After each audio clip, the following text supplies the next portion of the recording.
El día de hoy, hermanos, vamos a hablar sobre la gracia divina de Dios revelada en la obra redentora de Cristo.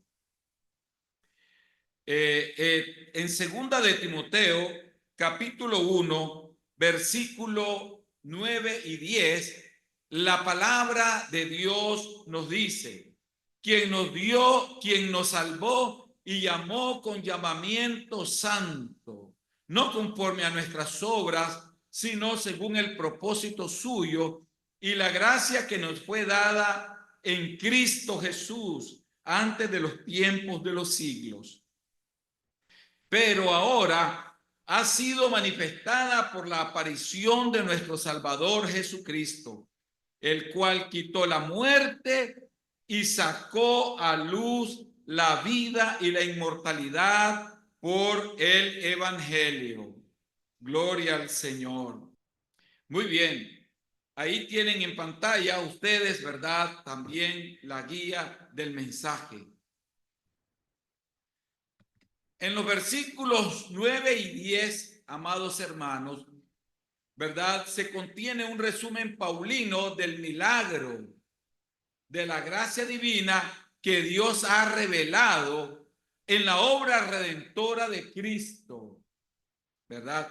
¿Quién, dice el versículo 9, nos salvó y llamó con llamamiento santo, no conforme a nuestras obras, sino según el propósito suyo y la gracia que nos fue dada en Cristo Jesús antes de los tiempos de los siglos? Ya, hermanos, sabemos que es un hecho consumado, que Dios nos salvó, ¿verdad? Esta es la verdadera posición del creyente en la vida presente, que Él trajo a nosotros una salvación. Esta salvación no es, hermanos, que va a estar al futuro distante. No, la salvación que Él nos dio, hermanos, es en el presente. Pero no obstante, la misericordia de Dios tiene un propósito, y eso es muy importante que nosotros lo meditemos. Que el propósito de Dios, hermano, es que nuestra vida presente en Cristo sea cada vez más creciente y que en ningún momento sea descendiente, sino que sea creciendo en la gracia de Dios que nos conduce al enriquecimiento continuo de esta maravillosa experiencia del crecimiento de la gracia de Dios. En primer lugar, nosotros vamos a analizar ahora lo que es: Dios nos llamó a un llamamiento santo. En el versículo 9 dice: quien nos salvó y llamó con llamamiento santo. Esto, hermanos, indudablemente que cada expresión que aparece en la palabra de Dios va más allá en la profundidad teológica y en la profundidad divina. Quiere decir que si Dios nos llamó con un llamamiento santo, significa, amados hermanos, que este llamamiento santo no es simplemente que por la suprema santidad de Dios Él va a imputar en nosotros esa santidad. En ningún momento. Significa más bien, hermano, que para que Él nos pueda llamar a una santidad, indudablemente, hermano, tenemos nosotros que primeramente haber sido liberados del pecado. Haber sido liberados, hermano, de todo aquello que nos estaba obstaculizando poder ser salvos. Y entonces, al ser nosotros liberados de la culpa, de esa culpa que el enemigo siempre está tratando de acusarnos todos los días delante del trono de la gracia de Dios, ahora nosotros, hermanos, somos llamados a esa santidad, porque ya el pecado no tiene poder sobre nosotros. Por lo tanto, hermanos, No es posible que un hijo de Dios se sienta triste, desanimado o frustrado, porque ya el poder del pecado no tiene dominio sobre él. Por eso dice que somos libres. Y al ser libres, hermanos, en mí el pecado no tiene dominio de nada, de nada. Aún, como decía la lección de hoy, en las tristezas, en las aflicciones, en las tribulaciones, el apóstol Pablo alababa a Dios. No es fácil en la carne, porque en la carne nosotros, hermanos, tenemos, digamos, debilidades en la carne, como son las enfermedades. Pero en el espíritu nosotros somos más que vencedores. Eso es sumamente esencial que nosotros, hermanos, lo estemos meditando, ¿verdad? Porque no hay otra manera en que nosotros podamos ser libres realmente. La libertad es esa, hermanos. Y esa libertad opera en nosotros una limpieza interna, una limpieza total de parte de Dios, no de nosotros ahora, sino de Dios, porque es Dios, hermanos, el que se encarga por medio de Jesucristo que nos presentemos ante Él puros y limpios, por medio de su sangre.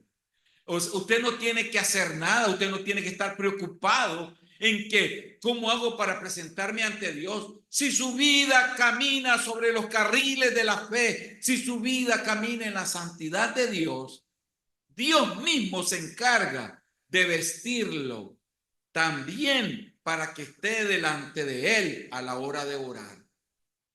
A la hora de que usted eleva una oración a nuestro Dios, Él, hermano, ya lo tiene vestido de una forma pura y limpia, con vestiduras blancas delante de Él. Usted tal vez, hermanos, estará en su ropa normal, pero el Señor lo tiene en los cielos con una ropa blanca y pura cuando está frente a Él. Porque quien se presenta es el hombre interior, no el hombre exterior. Por eso cuando hablamos de que en su muerte sufrió Él todos los padecimientos en su cuerpo, en la carne, es porque esa carne que Él tenía era una carne gloriosa y perfecta. No era una carne como la de nosotros. Por eso es que el sufrimiento que Él tuvo en la carne tuvo victoria sobre el pecado en el hombre. Porque esa carne, hermano, era una carne salvadora que venía preparada desde antes de la fundación del mundo, que venía preparada desde antes, hermanos, que fuese el hombre. Ya Jesucristo, quien es Dios, venía para salvarnos en su totalidad, en su cuerpo y en su vida, y como Dios. Pero esto, si bien es cierto, es una buena noticia en nosotros, es buena noticia. Pero el apóstol Pablo advierte en la segunda parte, el apóstol Pablo advierte en el versículo 9, en el mismo versículo, no conforme a vuestras obras. En el punto B del análisis exegético del mismo versículo, nos dice, no conforme a vuestras obras. ¿Qué quiere decir? Porque si te vas a presentar delante de Dios tal como tú eres, indudablemente no vas a ser aceptado para entrar a ese trono, porque allá hay pureza, los ángeles son puros, todo es pureza en los cielos. Y por lo tanto, dice él, no es por lo que tú has hecho. ¿Y qué es lo que yo he hecho, Señor? Bueno, todas esas obras que tú dices, que con eso has ganado el reino de los cielos. Pero ¿qué obras puede hacer uno, hermano, que se cree que ha ganado el reino de los cielos? ¿Hay alguna obra material en este mundo que pueda sustituir la grandeza de la salvación, de la obra redentora de Dios en Jesucristo? ¿Hay algo que pueda sustituirlo o compararlo? No hay nada.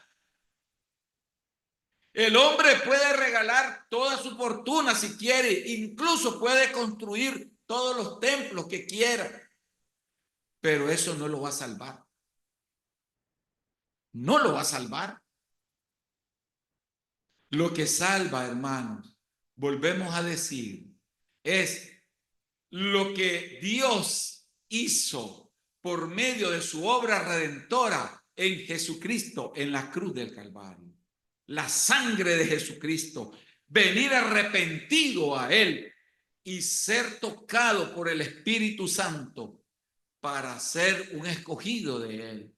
Solo de esa manera podemos ser aceptados como hijos de Dios. No hay otro método. La salvación no se compra. Nadie la puede comprar. Todo se puede comprar con el dinero en este mundo material. Todo, todo.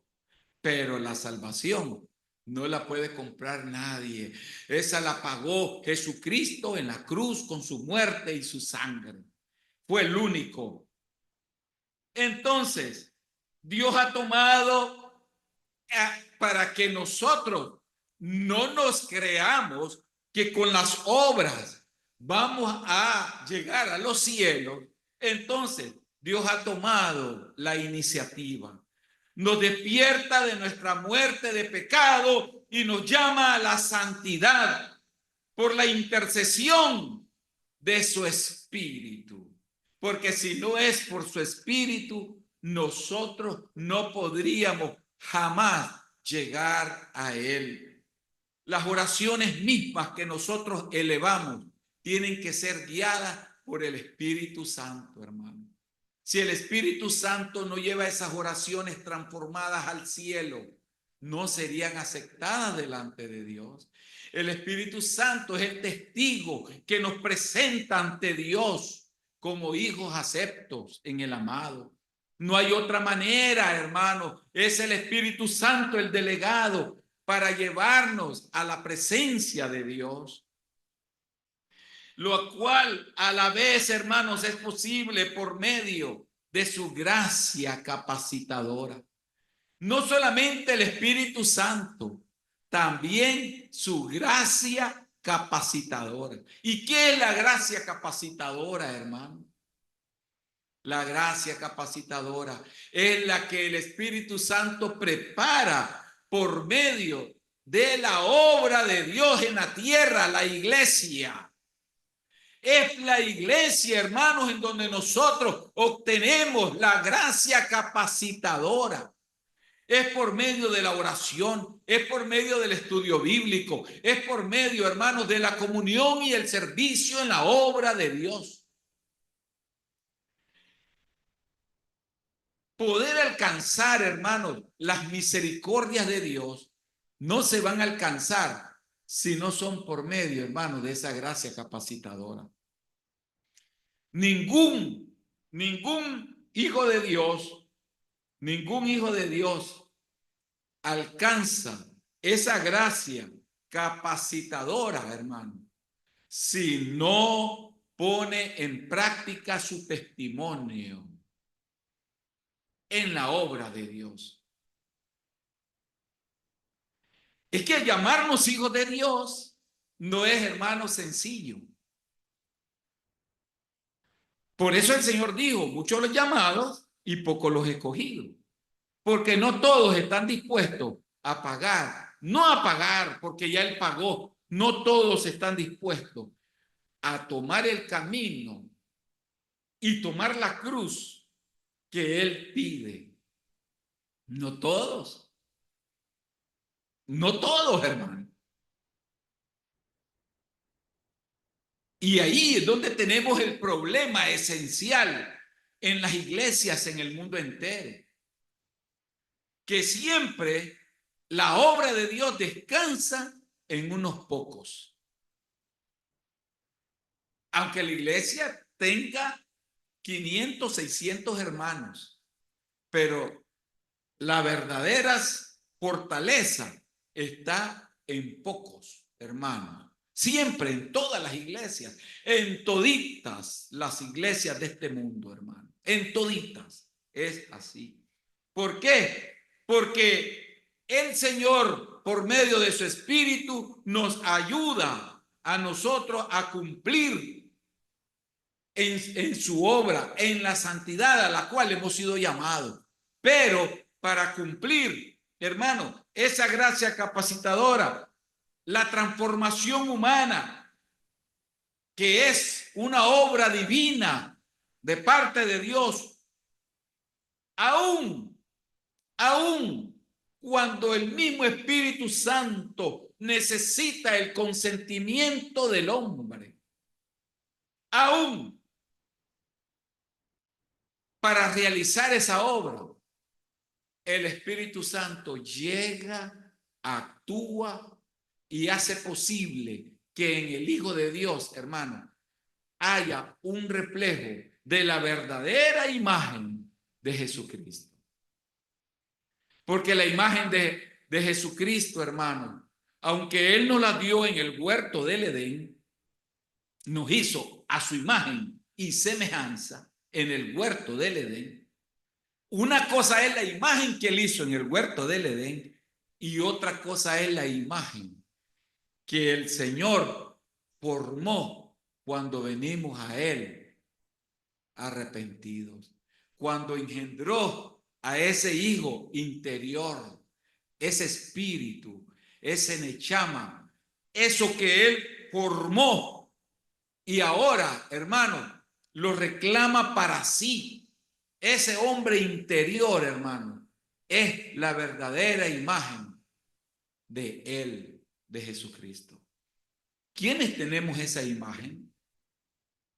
Tener la imagen de nuestro Dios, del Señor Jesucristo, es, hermano, precisamente por el trabajo de la gracia capacitadora.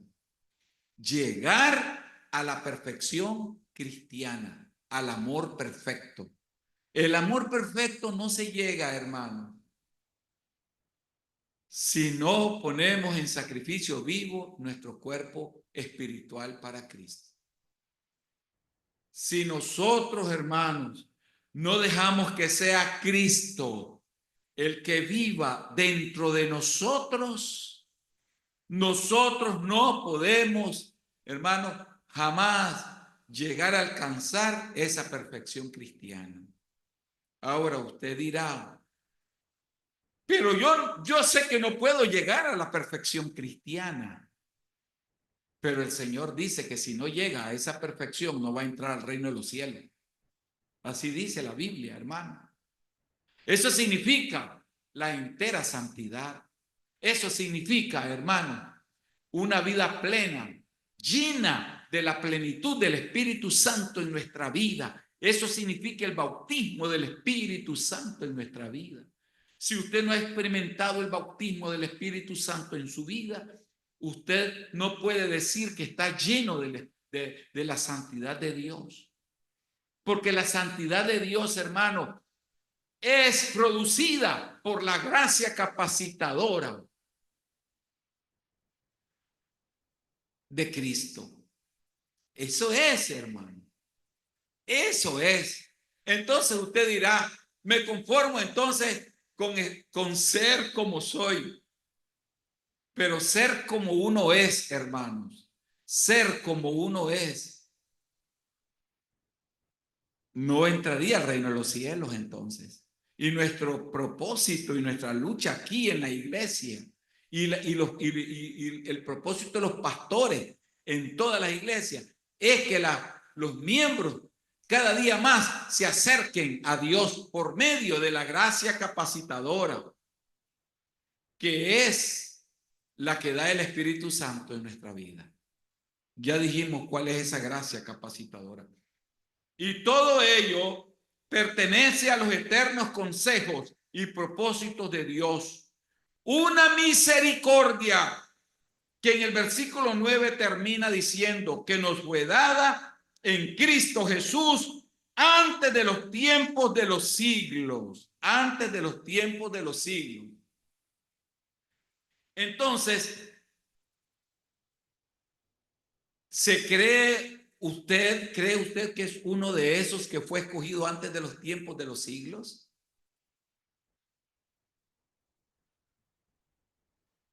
¿Cree que está dispuesto a dar su vida por Cristo?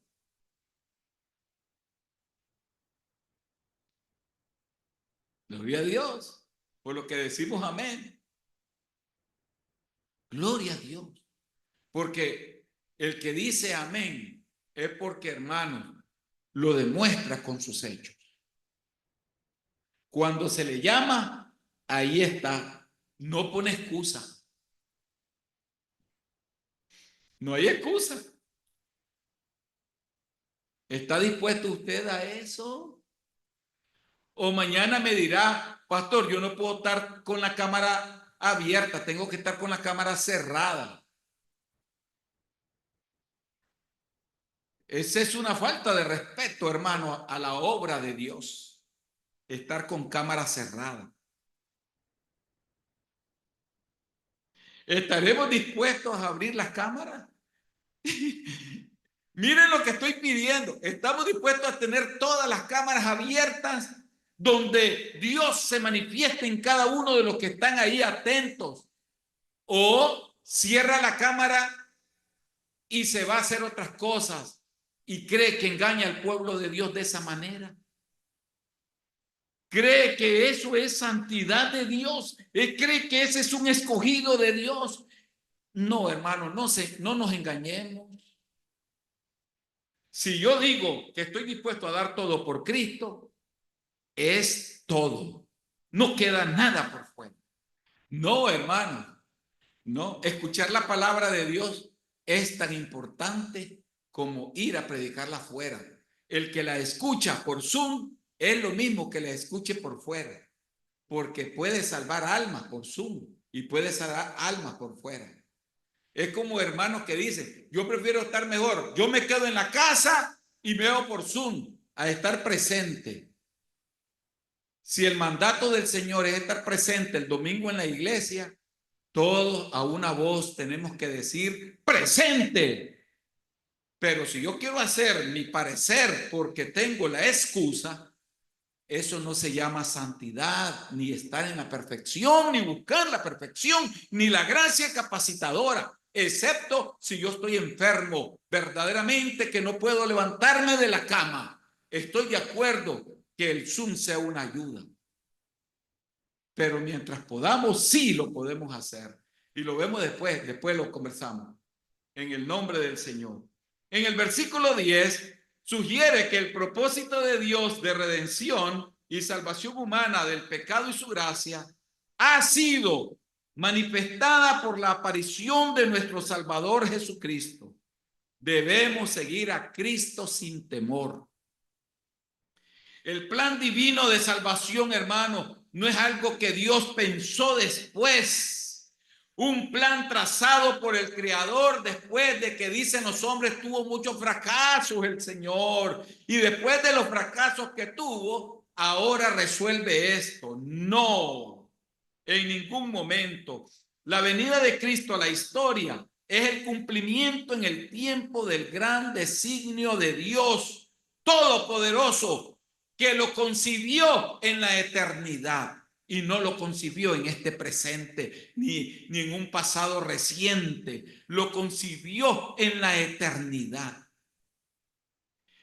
Un trabajo tan poderoso que hizo Dios, hermano, tan inigualable para salvarnos, merecerá que no creen que merece toda nuestra atención. Ese gran trabajo que Dios hizo en los cielos, ¿no creen que merece toda nuestra atención de fidelidad, de lealtad, de disciplina, de cumplimiento. Claro que lo merece. Y por eso el apóstol Pablo exhortaba a la iglesia. ¿Por qué la iglesia, hermanos? Muchos dicen, pero ya no son niños, ustedes son ya hombres en Cristo. El niño de todo se resiente si le quitan la chupeta, el bombón, el dulce. Pero el Hijo de Dios no es un niño, el Hijo de Dios ya está hecho para toda buena obra, dice la Biblia. El Hijo de Dios está listo para la batalla. Entonces, los poderes del siglo venidero, hermanos, estos y los que vienen son para que la iglesia los disfrute. ¿Usted está disfrutando de los poderes del evangelio? ¿Qué es disfrutar de los poderes del evangelio? ¿Qué creen ustedes que es? ¿Es acaso, hermanos, comer todos los días pollo con las mejores salsas? No. ¿Saben qué es, hermano? ¿Saben qué es disfrutar de los poderes del evangelio? Vivir de rodillas en oración, sabiendo que Dios está contestando esas oraciones y que al contestar esas oraciones vienen revestidas de poder. Es estar reunidos como hijos de Dios, orando unidos para que esa oración sea contestada, hermano. El día que el Señor, hermanos, levante a la iglesia, van a ser poquitos los que se van a levantar. No estemos esperando cantidades, son poquitos. Entonces dice usted, pues yo no me voy a ir. ¿Cómo no? Sí, se va a ir, pero lo que tiene que hacer es orar todos los días, leer la palabra de Dios, estudiarla, trabajar en la obra de Dios. Y que para alcanzar la salvación hay que trabajar en la obra. No, pero eso le va a ayudar a alcanzar la santidad. Y sin santidad nadie verá al Señor. Entonces, usted dirá, pero es que lo que pasa es que, hermano, a mí no me da tiempo. Entonces, pero sí da tiempo para que entren a la mente montones de pensamientos de toda naturaleza. Y no va a entrar el pensamiento de Dios y orar en la mente. Si usted está trabajando, usted puede estar orando en su mente. Si usted va en su carro, usted puede ir manejando e ir pidiendo por los hermanos. Y no me digan que no, porque yo lo hago, hermano. Voy manejando y voy pidiendo al Señor. Puede estar ahí sentado y pidiendo por su hermano, por los hermanos que no vinieron, por los hermanos que están enfermos, hermanos que están con cáncer, hermanos que están batallando con una enfermedad que los puede llevar al borde de la muerte. Usted puede hacerlo ahí. No tiene la capacidad para que su mente haga eso, aunque sea un ratito.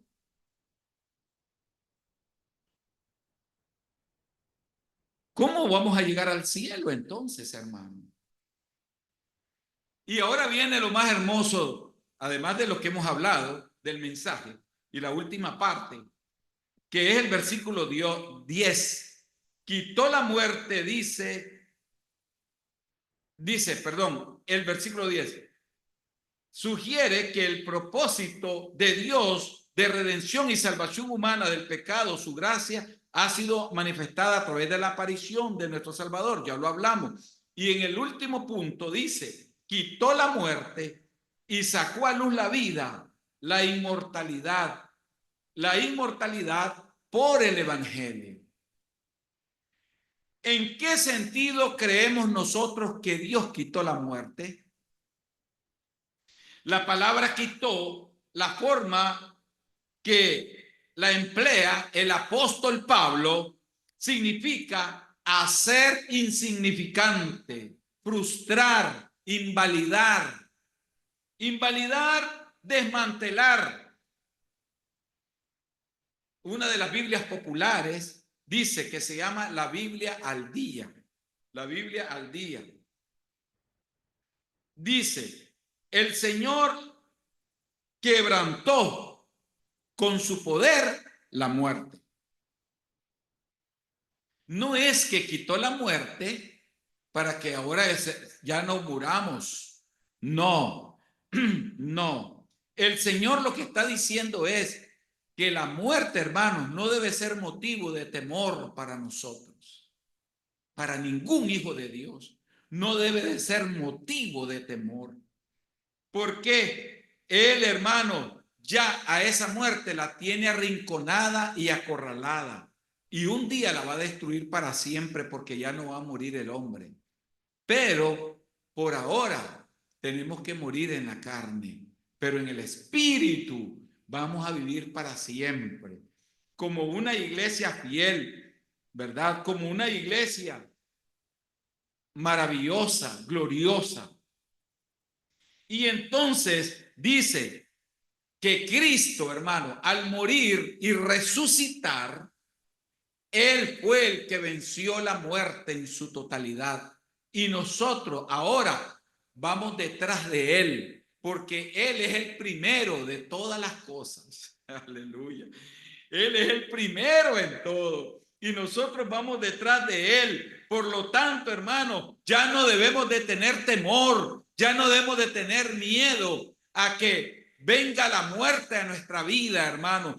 Si una enfermedad nos viene, por muy fuerte que sea, o de muerte, gloria a Dios, porque lo que nos espera en los cielos, hermano, es la vida eterna, es la eternidad, ¿verdad? Pero, hermanos, todo esto está para todos nosotros ahora como un regalo maravilloso de Dios al alcance por medio de la fe. Entonces, la vida pertenece al tiempo, esta vida, mientras que la inmortalidad pertenece a la eternidad. Nosotros somos inmortales interiormente, interiormente. Un día vamos a morir, vamos a envejecer. Si ustedes ven las fotos de sus padres, porque yo ya estoy incluido en ese grupo, en ese club, en el club ya hace 50 años atrás, ¿cómo éramos? Pero en realidad, hermano, esta carne no interesa. Gloria a Dios, ¿verdad? Que ambas, y aquí viene la buena noticia, no todo, olvídense, esto fue solo un manejo de una pieza de la ficha de un lado, pero el Señor viene y te pone la principal para que salgamos ganadores. Y dice Él, pero ambas, esa vida que ahora te ves viejito, con las canas y que te las pintas para disimular un poco, todos esos dolores que ahora padeces, solamente yo, dice el Señor, solamente yo, por medio de mi muerte, dice Dios, por medio de la muerte de mi Hijo, de mi obra redentora en Cristo, tanto tu vida, esa vida que ahora te ves viejito, no te preocupes por eso, dice, te voy a rejuvenecer, te la voy a poner bella un día. Esa vida a mí me pertenece y tu eternidad también. Entonces, ambas, la inmortalidad y la vida, le pertenecen a Dios. Y juntos, las dos cosas Él va a hacer de nosotros una nueva vida en el futuro. Esa es, hermanos, nuestra esperanza. Que tanto la vida como la inmortalidad, eso le pertenecen a Dios, está a su alcance para hacernos nuevos un día. Él nos va a hacer nuevos, hermanos. Es nuestra esperanza. No tengamos temor de ninguna clase, así que no tenga miedo. No le ponga mente a la vejez ni a las canas ni a nada. Al final y al cabo, el Señor nos va a hacer nuevos. Gloria a Dios, hermanos, por este momento hermoso. Voy a pedir que pasemos aquí al frente, que vamos a orar, hermanos, por los enfermos.